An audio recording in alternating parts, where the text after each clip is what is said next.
இந்நாள் இனிய நாளாக அமைய ராமானுஜர் திருவடியை பற்றி பரந்தாமனை அறிவோம்.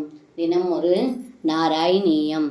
சாபானாம் பஞ்சசத்யாம் பிரசபமுபகதே சின்ன சாபேதபானே வியத்தே யாதே சமேதோ ஜ்வரபதிரசனை ரஜ்வரி த்வஜ்வரேன ஞானி ஸ்துத்வா ததத்வா தவஜரிதஜுஷாம் விஜ்வரம் சஜ்வரோகாத் பிராயோந்தர்ஞானபந்தோபி ச பகுதமசாம் ரௌத்ரசேட்டா ஹிரௌத்ராஹ.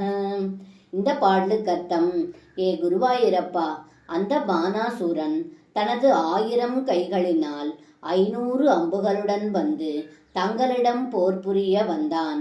அப்பொழுது அவனுடைய எல்லா அம்புகளும் பயனின்றி முறிந்து கீழே விழச் செய்தீர்கள். அந்த சமயம் அங்கே தேவர்களின் தலைவனான மாகேஸ்வர தேவர் போர் முனைக்கு வந்து அவனும் எதிர்க்க அவரும் அங்கே தகிக்கப்பட்டார். அதன்பின் தன் நிலையை உணர்ந்து தங்களை போற்றி புகழ்ந்தார். மேலும் தங்களை துதித்து உன் புகழ் பாடுவோருக்கு எங்களால் உபாதைகள் இருக்காது என்று வரமளித்து சென்றார் என்று இந்த பாடலில் பட்டத்ரி சொல்கின்றார். சர்வம் கிருஷ்ணார்ப்பணம். ஸ்ரீ குருவாயூரப்பன் திருவடிகளே சரணம்.